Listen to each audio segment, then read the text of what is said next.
So there was a doctor's trip to Israel that we're very lucky that our own Mike Miller went on. He's going to talk to us about it, which is wonderful.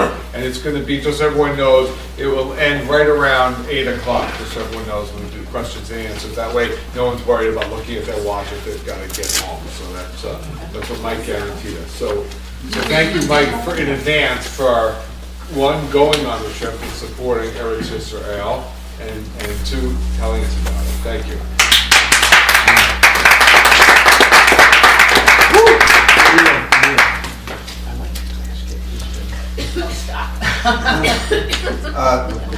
Well, as Debbie said, we first week in December, we were off on a doctor's mission in Israel, organized by the JNF. That was the first time they've organized one of these trips, and we weren't quite sure what we were going to see, but we had some ideas. There were a few things we were interested in, although we got a lot of questions from folks, why are you going there now with all the problems that were going on? And I think our electricity was out about that time, and another question about why we were going then.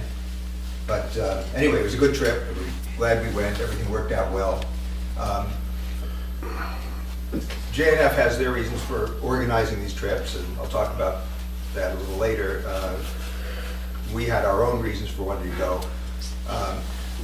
My reason started about 10 years ago. The American military has endless training programs. They just go on and on and on. And one of the things they do is teach first aid to the non-medical personnel. Obviously, there's a need for it in a lot of situations, unfortunately. And physicians and nurses are exempt from participating in those training programs, but we often sit in for a variety of reasons, and one of the reasons is occasionally we learn something we didn't know about. And so I was in one of these classes about 10 years ago, and they're going through, the medic that was teaching the class was going through some of the supplies he had, and started showing a couple of items I hadn't seen before. The first was a new kind of field dressing, and that was pretty interesting. What is it? Well, it's called an Israeli bandage. Okay, well that's nice. And then the next thing that came out was of all things a tourniquet. And we're just using tourniquets now. I mean that was news to me. Probably most of you. But yes, this is a tourniquet. It's a new type, and it was developed in Israel. Oh, okay. And then there are a few more things. And it was an interesting talk. So in the back of my mind was, why is all this stuff coming out of Israel? Well, unfortunately, war is a testing ground for treatment of injuries. And we learn a lot there. But it's just interesting that these two innovations came just from Israel. Other people are in battles also and are developing these things. So let's see. I expect you've all seen this picture. This is a picture of a tourniquet that I probably saw for the first time in the first aid class back in the 50s. It probably dates from the Gutenberg. But Michelangelo drew it. But basically, a tourniquet's a piece of cloth and a wooden stick. You twist it until it gets tight, and it's supposed to stop bleeding. If you Google tourniquets now, it basically looks the same, except it's in color. The wooden stick has been replaced by a piece of PVC pipe, it looks like. But the message is always the same during the demonstration of how these things work. At the end, they say, don't ever do this. And there are a lot of reasons for that, because typically people don't put them in the right place, they don't get them tight enough. If you don't get them tight enough, you can actually make bleeding worse. There are a lot of problems with tourniquets. So again, after demonstrating tourniquets, the message is always don't ever use a tourniquet. Now, these are first aid classes, and they're being taught to non-medical people.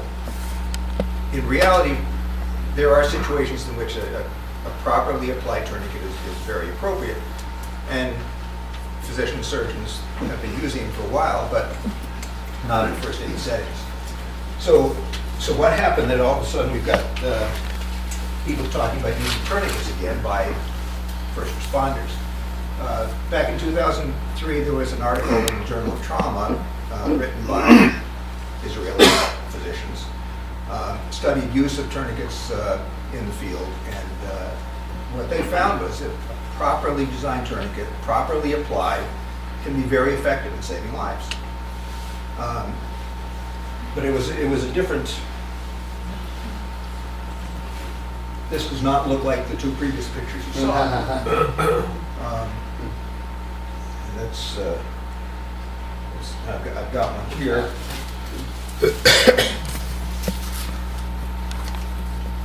This is the kind of tourniquet that's now being given to American troops that are deployed in combat. And it's very compact, and they each carry, everyone carries at least one with them.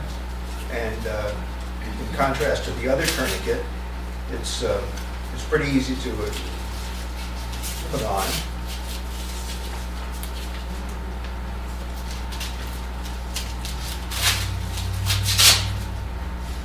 Pretty easy. Would you put it on, or somebody else put it on for you? Well, if you're doing it properly, you don't have to put it on yourself. Oh, really? Yeah. Well, that's the whole point. Depends on where you're applying it to. Yeah.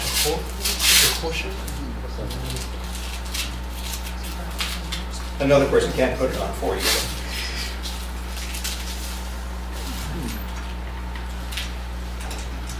And then you tighten it.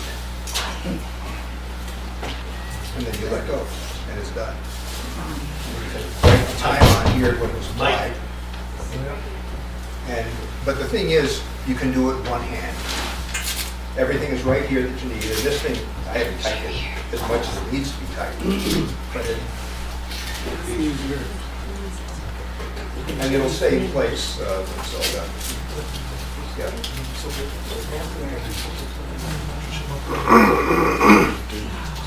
Quick release or not really quick release? No, it's not quick release. Well, I mean, you can, this part actually releases very quickly. Right. But normally you wouldn't, first you put it on, but not. Right.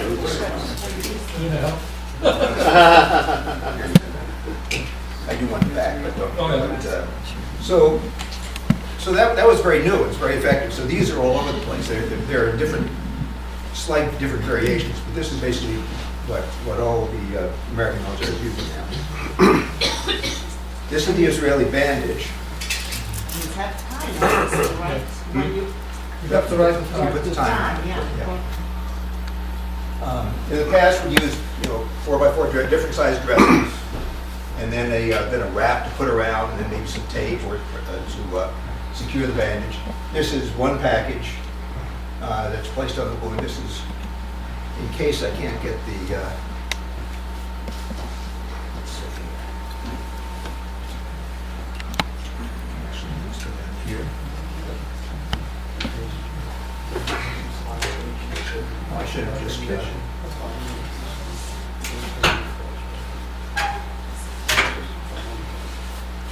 Well, this worked at home. I'm not sure why. Click activate Adobe. It might. Activate Adobe? Yeah, right there. Just click that, see what happens. Allow now. Oh, okay, maybe that's all it is. There you go. Advertise it first. We'll get rid of the ad.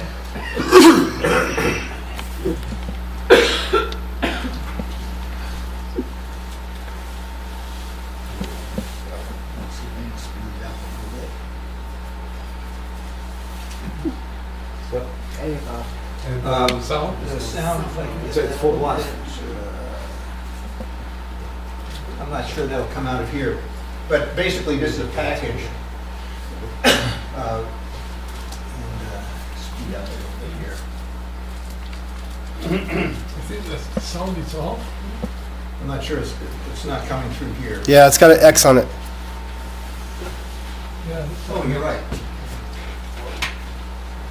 but it's still only coming from There you go. Guess what? Still wrapped. So, that being said, you can keep this because it's actually good for an inclusive dressing. You kind of tear this open like this. If you had to, you can put that on something chest and take it out there. But the other thing you need to understand is that once you open it, it's still not open. So, I would recommend, even though this attachment is worthwhile and worth saving, that you keep them like this, which is taking that exterior wrapper off and storing it like this. Now, as I said before, this is how we package it in our EPA kit. And basically, once you undo it from the outer package, you still got the inner wrapping, and it's got a little tear there, or a little slit. So all you do is grab it, tear it open,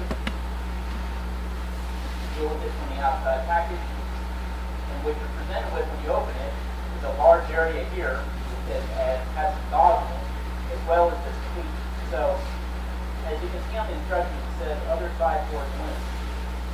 And all you're going to do is grab it like that, and you're going to keep this facing down so that as you're unrolling it, it's not going to mess up on you at all.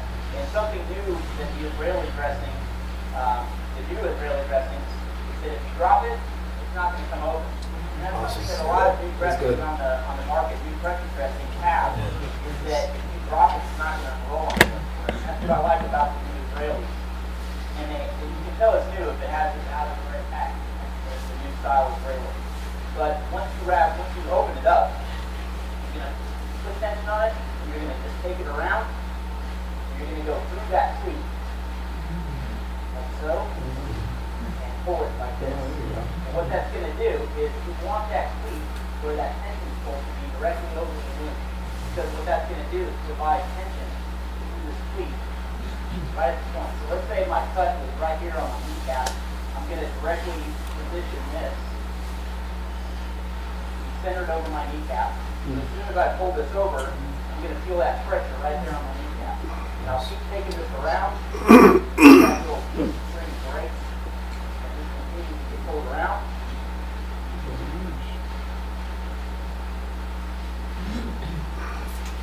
So, really end with this piece here. And all you're going to do is hook that in, top and bottom. So that's a little how-to video on how to take an Israeli package.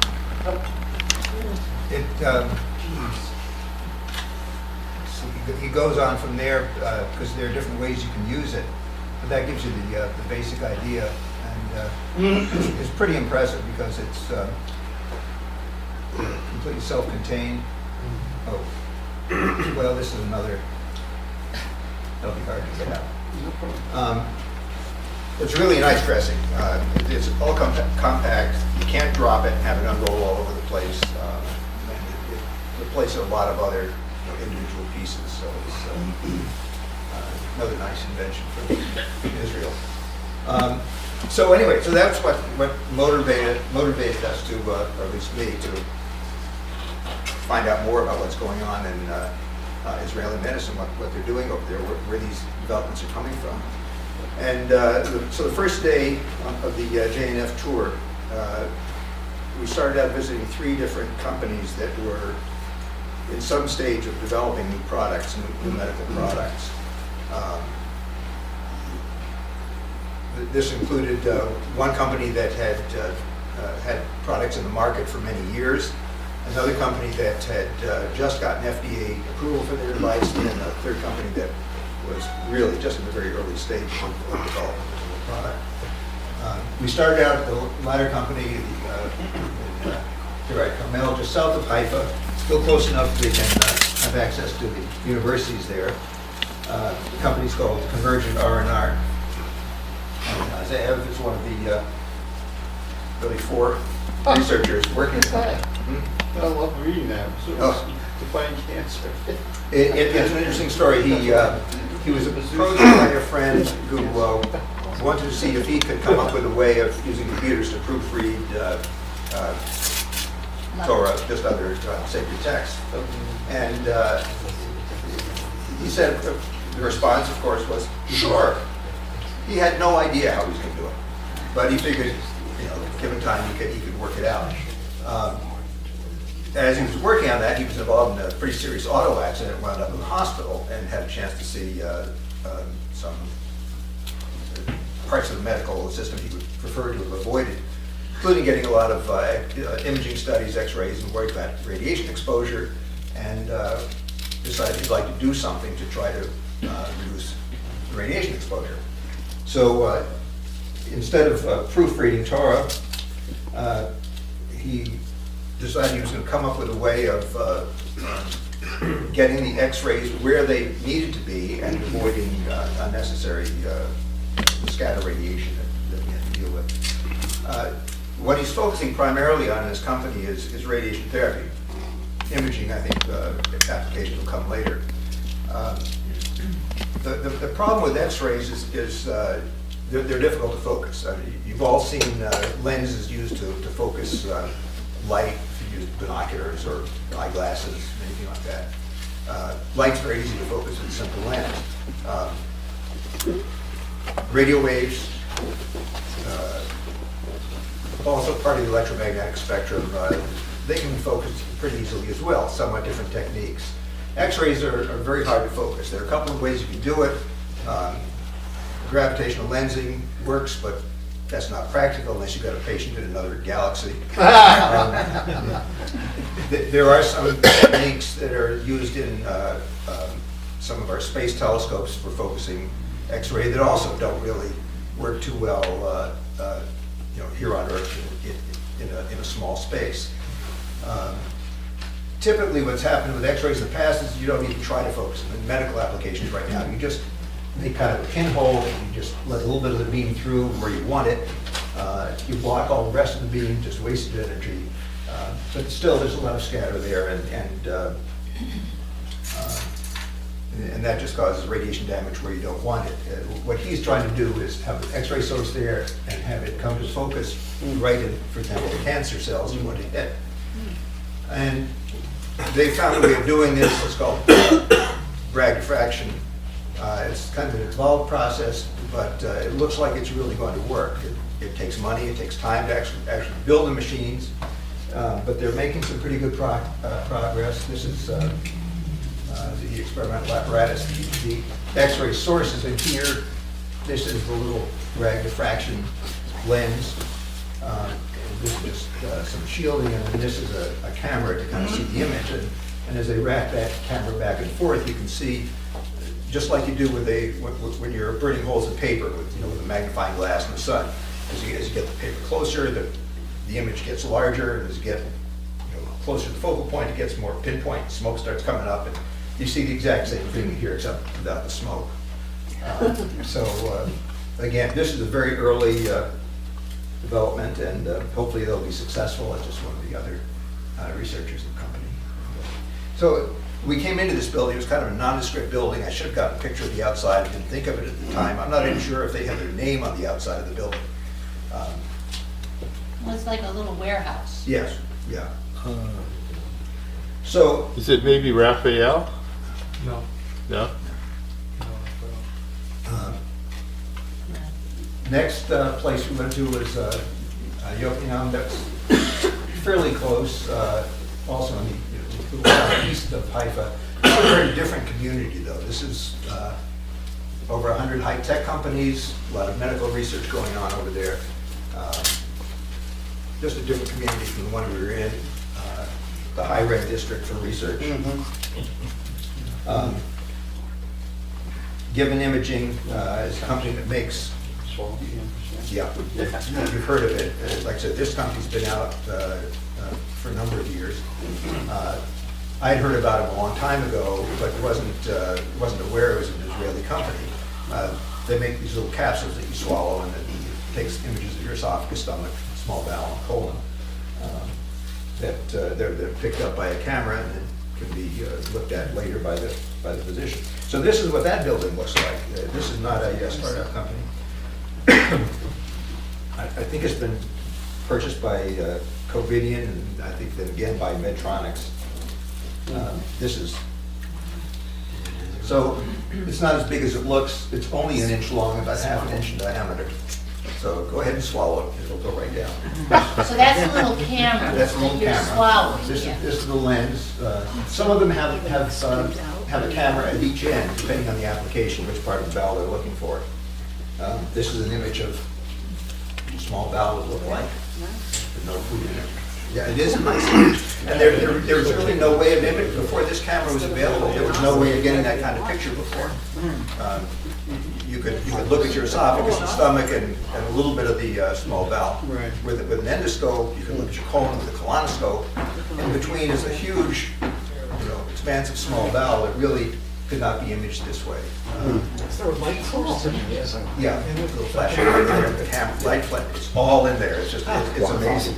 And So Mike, it's a camera and a computer, right? Doesn't it take pictures? it takes pictures and transmits them to a computer or a recorder that's outside. It's a little radio transmitter. These are the components, the dome, the capsule, the battery pack, and now this one has, cameras at both ends. So it coming and going, it's taking pictures. Well, some parts of the valve, the small valve, the capsule is going to be pretty well oriented all the way through. But when it gets in your stomach, because it could tumble around and there's a lot of room. So there they might want to have cameras at both ends. And these are the components of one of the capsules that has cameras at both ends. What's the name of the company that makes that? Given Imaging. Given, okay, thank you. They had a problem, actually. These are obviously intended for one-time use, but they had a problem with some of their customers figuring out they could recycle them. So they had to put they have a timer in there that shuts the thing down permanently after, I think it's 9 hours or something like that, to give it time to transfer the valve and not enough to make it through a second pass. Pictures of, this is where they assemble the components of the capsule. Clean room, obviously, all very high tech.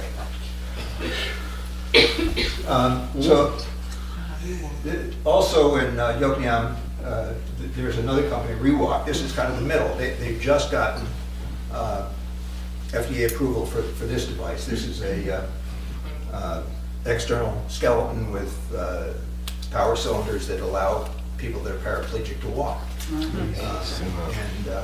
I think they got it just the week before FDA approval, the week before we got there.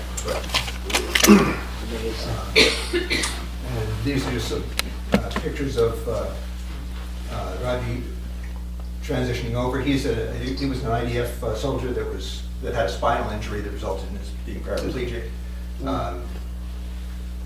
Over a decade of not being able to walk, being confined to a wheelchair, and now he's able to put this device on. I just got a bunch of pictures here of him going through the steps because I wasn't sure I'd be able to get the video up. Strapping it on, and getting crutches. You need to have crutches. You need to have use of your arms to operate this device. What he's doing over here, he's got a little computer on his wrist that controls the some functions of the exoskeleton. And he's pressing a button that tells him, I'm ready to stand up now. This is going to let him stand up. And there he is. All right. Let's see. Yeah, the still pictures are fine. Let's see if we can get this together.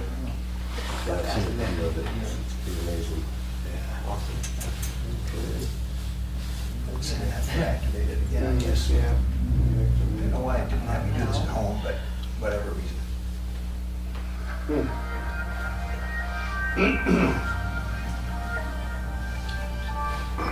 That's another pipe, yeah. Wow.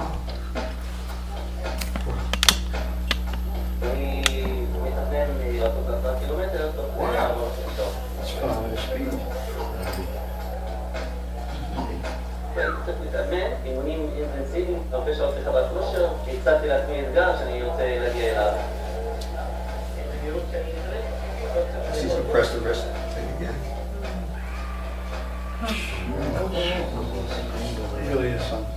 Now, that's interesting. This is fellow who invented this device, and he noticed he's in a wheelchair.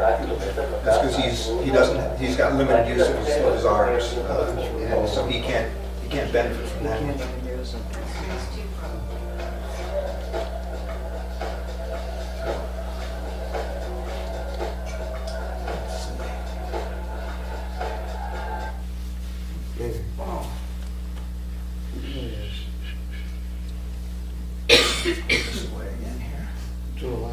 It was very, very exciting to see this fellow. He hadn't walked for over 10 years, and to get up and do something with his children, it was just really exciting to see him. That was his first time to walk. No, he said it took him a couple of months to... That's the other thing. It looks very nice. Oh. It is a lot of work to operate that. You're kind of strapped in, and you're basically hanging by this thing almost, and yeah, it takes a lot of work. I'm sure to make it work. So. But it's worth it. Yes. If you're willing to put the time in, and put the effort in, as he obviously has, it's definitely worth it. And I'm sure over time they'll have refinements that may make it easier for people to use. But of course, some of the problems that people who are paraplegic have is they have trouble controlling their blood pressure, and the act of getting up can cause them to pass out. So there's more to it than just strapping on a device and you're good to go. Some of the folks, for the people who can use it, it's really good. That evening at dinner, there was a panel of 4 folks from representing other companies that were working on products, and it was. And although we didn't get to see their companies firsthand, it was interesting to hear them talk about what they were doing. Try to do the same exercise here. Yeah, I'm getting better.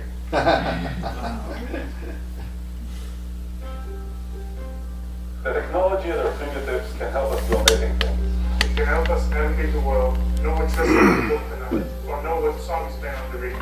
But when it comes to the actual stuff around us, if we're not sure or just don't know, well, you're on your own. Cyto is the first molecular sensor that fits in the palm of your hand. You hear that? Okay. It scans the molecular fingerprint of an object and provides relevant instant information about its chemical makeup. You can use it to block the physical fingerprint. Record it. I like And share with your friends. How many points? Imagine if there was an ever to know that each watermelon is with it. Look at avocado on the right there. How many calories, carbs, or proteins are in that shape? How you factor them? What do those pills you're taking? So this is a little device that is basically a pocket spectrometer that just senses what chemicals are floating around this object that you're looking at, and compares it with the database, and then gives you information about it. Of course, this is the issue that's of the main medical interest. What pills is my patient taking? I dropped my pills before. Which pill is this? And what's in it? Again, this is in the development phases. The spectroscopy part of it is one aspect. The next thing they have to work on, obviously, is the database, because in order for it to tell what it's looking at, it has to have that item has to already be in the database. So they're going to have to build a huge database. So there's a lot of work to do, but it's still pretty exciting that you can do this. Just like Star Trek. Tricorder? Now, has that been brought into the market yet? No, they're still. So it's still in the R&D phase? Yeah, pretty Been much. brought to the commercial? Yeah, this isn't going to need FDA approval, I don't think. Pardon me? This won't have to go through the same regulatory. Yeah. Looking at a watermelon isn't going to. Yeah, I mean, there's a retail. Yeah. The four people that we saw that evening on the panel, they're all experimenting and coming out with they're trying to come out with a new product, and they're all Israelis, and he presented them to show us what they're coming out with, what they're working on. So the next fellow was talking to us about a device that goes on your cell phone, can go on your cell phone, not your cell phone, a cell phone, and be used for cervical cancer screening and clinics in remote areas where there are no physicians. Otherwise, people don't have access to that medical care. It's actually produced by, can be produced by a 3D printer, very inexpensively, snaps on a cell phone, and then the images are then transmitted to a physician that can see it. The device in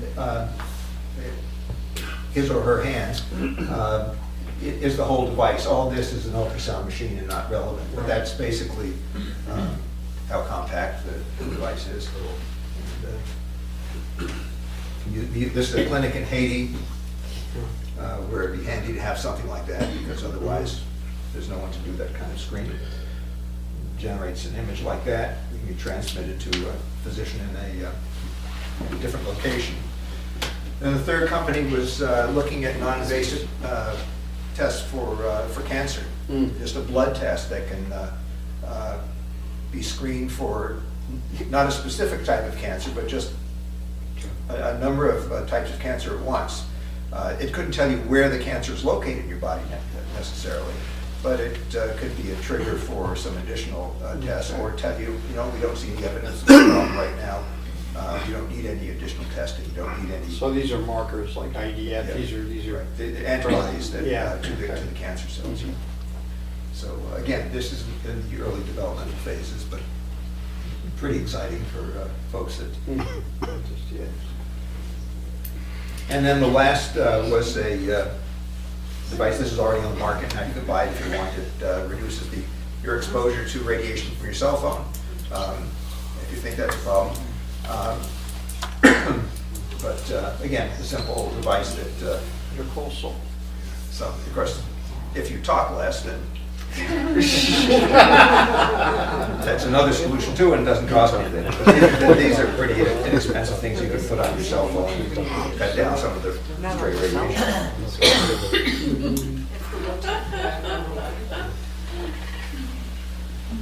So those were companies that were looking at, they were coming out with new products to help in take care of medical issues. The other side of it is how is healthcare delivered? And the next place we went was a rehab center. General Alamo had a son who was severely handicapped and institutionalized. And as he was getting older, I can't remember, it was 18 or 21, it turns out there was no place in Israel where he could be taken care of. And so General Alamo decided, well, there's a need, and they established this facility with the help of the JNF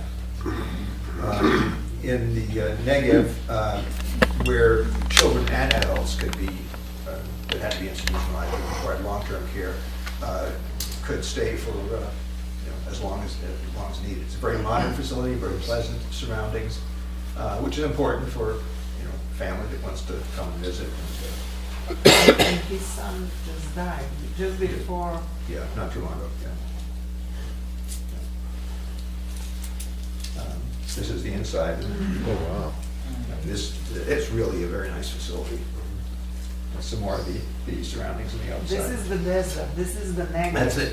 It's absolutely amazing. This is right. Oasis, and we saw more of that. It's not oasis. This is what we do. Yeah, this is it isn't an oasis. It's a man-made oasis. Exactly. Yeah.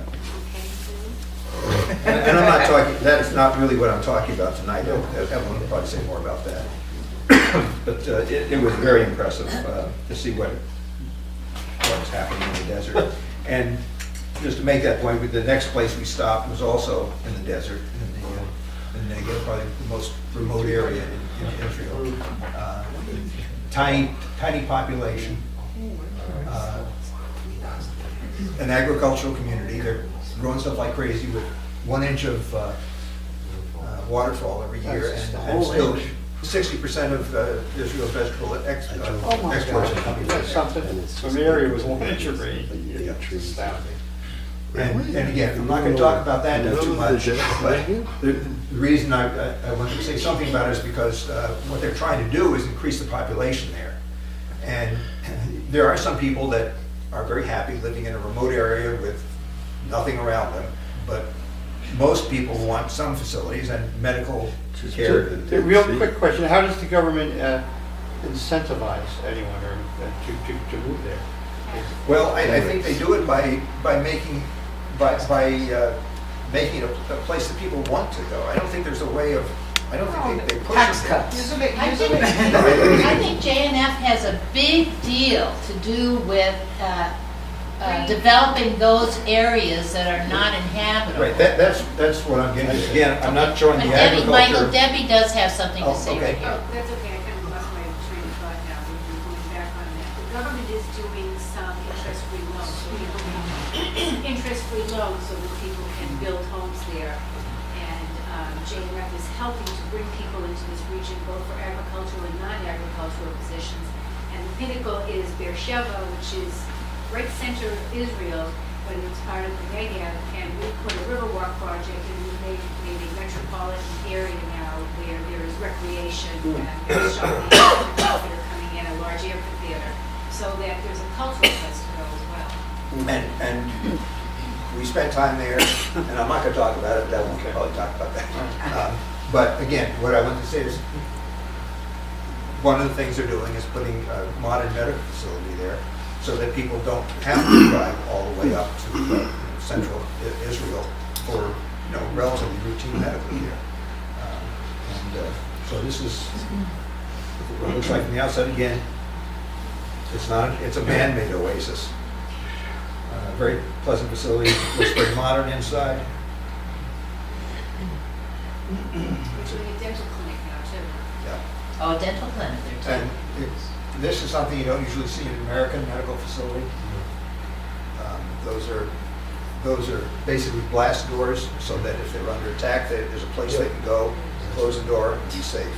And unfortunately, that's a reality of medicine in Israel.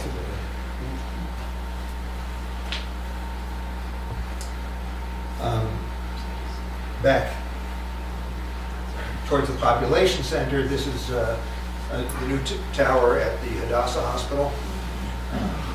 Very modern, huge facility.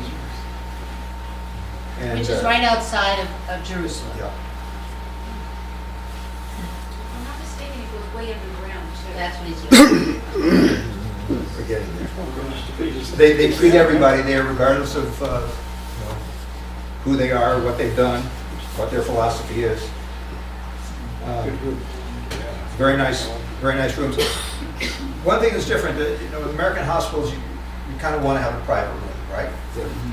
No private rooms. What we were told was that Israelis don't like to be alone. Their whole life they're with other people and they don't like to be alone. It can be, you could draw a curtain, but it's a nice layout. American hospitals in a semi-private room, this bed would be over here. So it'd be, one guy would get the window, one guy would get the door. But this way, they both have windows, they have equal access, equal privacy. It's very nice. Yeah. It's kind of an L, isn't it? A little bit, yeah. But basically, it's they've got their privacy and yet they're together. I won't talk about these cigar windows. Well, they're beautiful. They're beautiful. Yeah. Okay, we're on our way down to the fourth sub-basement where the new surgical rooms are, 20 rooms, 20 surgical suites are being built. This is the chief of anesthesia at Hadassah Hospital. He's originally from the University of Chicago, I think, where he was one of a large number of anesthesiologists on the staff. Came over to Israel. He's head of the department there. That's not an unusual story. So he's taking us on a tour through the hospital, again through the blast doors. The fourth sub-basement is sealed off so that you can take even from a nuclear blast, in theory. Hopefully that will never be tested. The third floor is living space, dining facilities, storage areas for the staff and for patients. I asked what happens to patients in the upper floors in the event of an attack, and said, well, the hallways here are all set up with electricity and oxygen and suction and water, everything you need. They can bring all the patients down from the upper floors and take care of them down in that surgical suite for 2 weeks in isolation from the rest of the world in the event that becomes necessary. So that's 4 stories in the base, you're going 4 stories down below. That's crazy. Looks like they Got are a lot of granite in the bottom there, huh? rooms, and they're modern in every respect. Several of the rooms are set up dual use. This is a fluoroscopy unit. We have other angiographic tables so that they can have surgical procedures and imaging procedures done in the same room at the same time. Those pictures on the wall, the lighting, it's all controlled by this, the whole thing's computerized. It's kind of bizarre in that you can have the lighting any color you want. I don't know why anyone would want to work in that environment, but it's an option. And even going back to the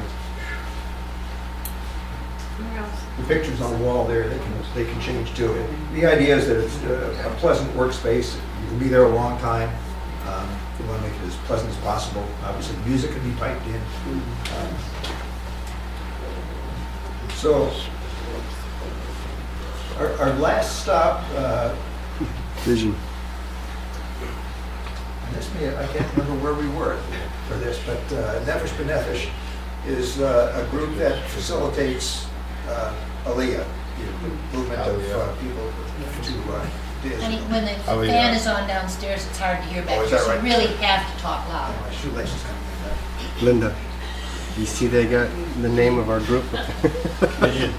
Vision. So Nefesh B'Nefesh is an organization that facilitates Aliyah, movement of people in Israel. That's very nice. What does that have to do with physicians?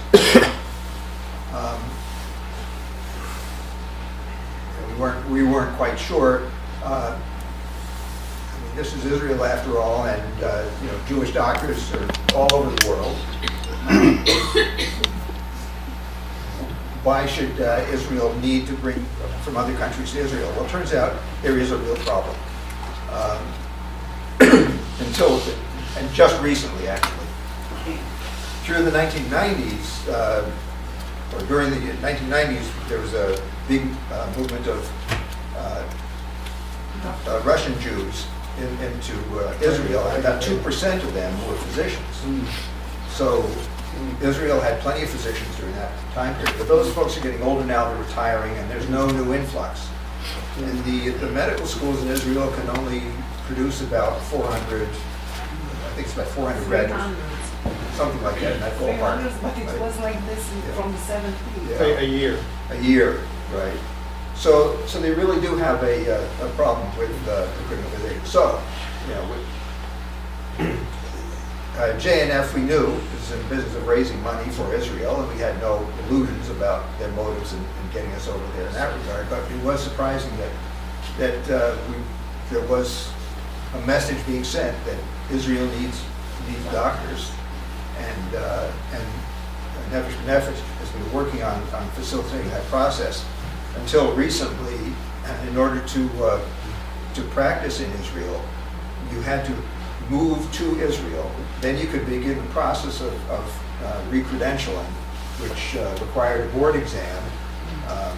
Took 6 to 9 months, and by the way, it's all in Hebrew. Yeah. And so, for an American doctor to make the change to move over to Israel was kind of difficult. And what they've done now is the credentialing can be done in English. You can start it before you move over to Israel. That makes it somewhat easier. There are still some obstacles. There are a limited number of positions that are actually available. A lot of medicine in Israel is public sector. Most of it is public sector medicine. From what I've been able to find out in multiple sources, the average salary for a physician in public sector is something like 40 shekels an hour. That's $10, $12 an hour. That can be kind of tough, especially for someone coming from the United States and used to what anybody makes over here. What some of the physicians, there were a number of physicians that talked to us about their experience, and what many of them do is they're in Israel primarily, but they'll come back to the United States for maybe 3 months a year and work possibly in their old practice to generate enough income so that they can live reasonably comfortably over in Israel. So it's a real problem, and they need some help. Well, could I say, so while we were there were 4 American physicians that had moved to Israel, and that's what they were doing. They were living there with their family, enjoying their practice, and then coming back to make some money and then going back. Now, and they talked with us. The benefits can be substantial. One of them talked about being a toxicologist back in the United States. He was at a hospital where there were a number of toxicologists, and he was a small fish in a big pond. He enjoyed the work, but it didn't feel very special. He moved to Israel, and shortly after getting there, found that he was the only toxicologist in the whole country.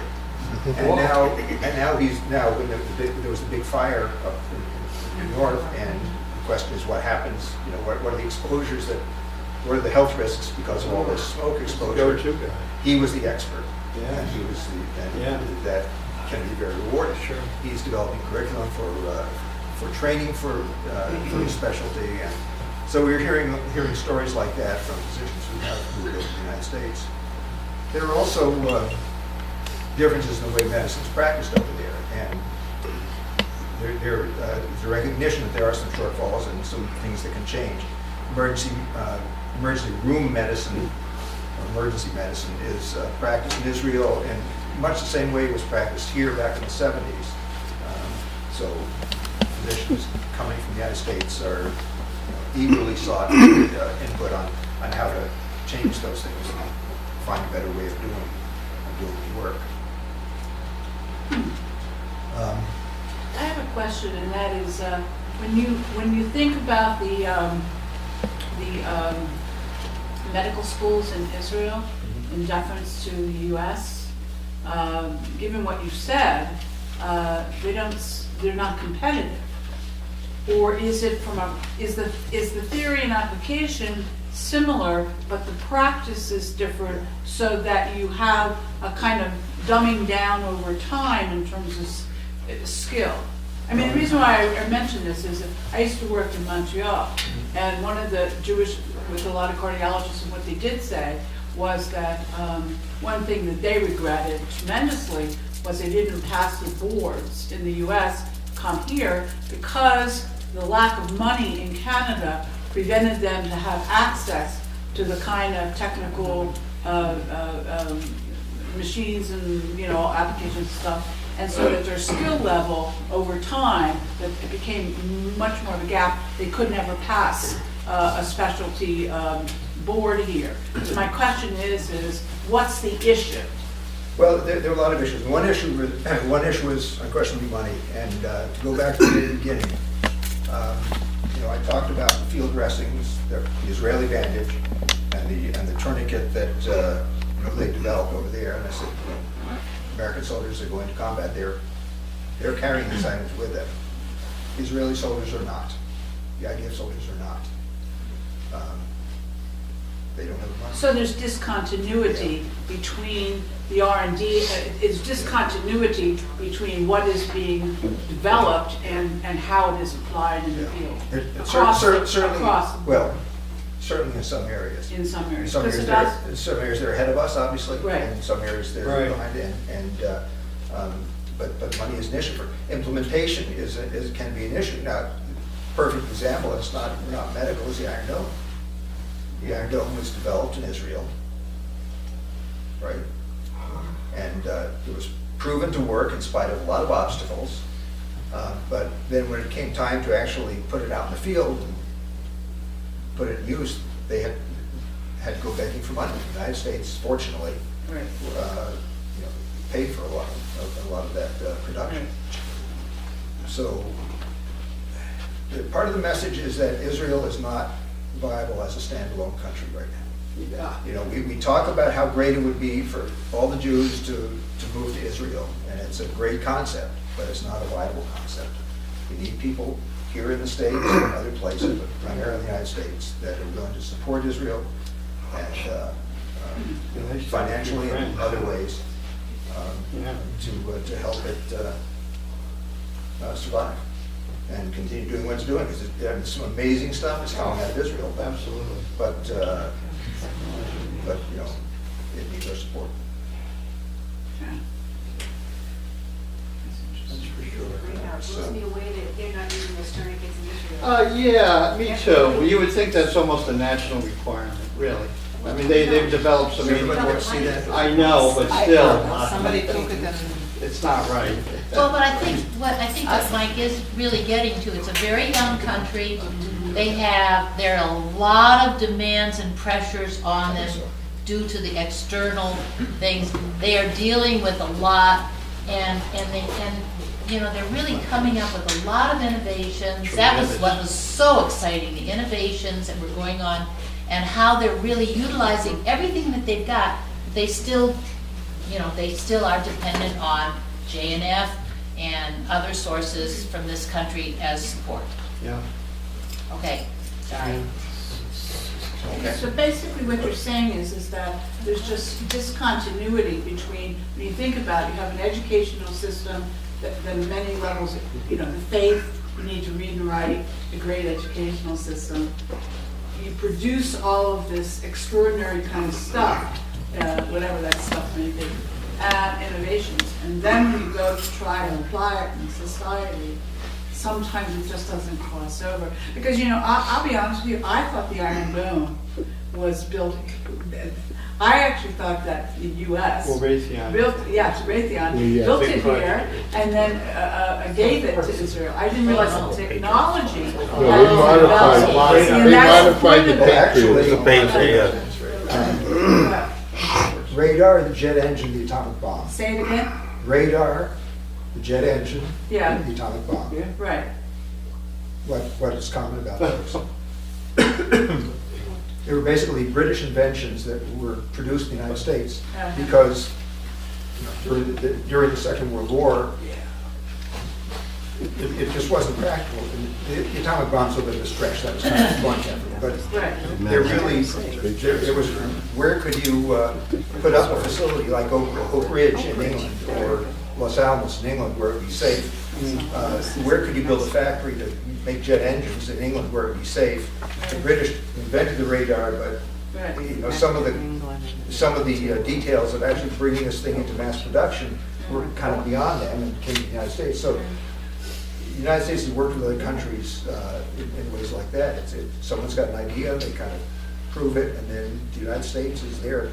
Is the manufacturer. Yeah, we're not saying one country's better than the other. They both have a role. And, Well, there's symbiosis. Symbiosis, absolutely. So a lot of what we saw in Israel in terms of medicine is the stuff that the Israelis are doing, but that they do need our support. And the other thing too is, on a per capita basis, Israel as a country exports more patents True, way more. than any other country in the world. Way more. And that comes Way more. from our faith and how we learn and education and whatever. And that's what keeps them safe in every way. And if I'm not mistaken, the world relief response has been extraordinary, not only in Haiti, but in other countries. Tsunami, there's no country that's moved so fast. I was going to be talking about that too, but I just didn't think it was time to stick it all in. Right. And now we had one physician, a pediatrician actually, that talked to us about a variety of things, including he was down in the Philippines during their Tsunami. Right. Talked about their aid mission down there, and they were in Katrina. Yeah. And it's amazing. I mean, they're quickly this country to bail us out. Yeah. But it works both ways. They're helping us out. That's where they learn about how to improve their skills. Tell our government that.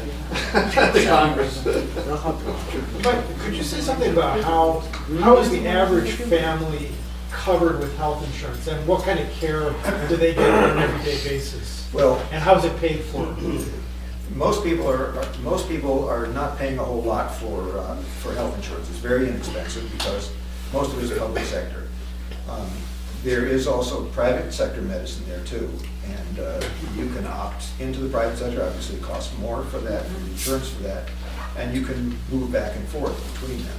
So, but everybody is covered and has health care available to them. And the level of coverage you get, and, picking your doctor, what is done for you may depend to some extent on what kind of insurance you have.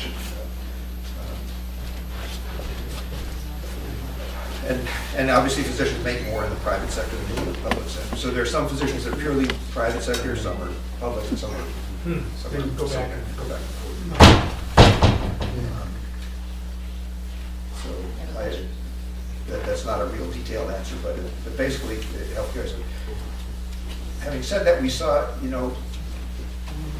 if everybody had health coverage here, the idea is that no one would be wanting for health care. Well, we saw a few homeless people in Israel, Tel Aviv, we saw a couple. So there are, no matter what you do, there are always going to be a few people that are outside the system.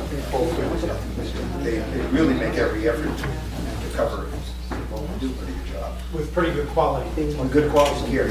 Again, there are limitations, and if they don't have enough physicians to deliver the care, that's a problem. And so there could be longer waiting times, particularly in the public sector, and they're trying to address that, and that's what they're doing by trying to.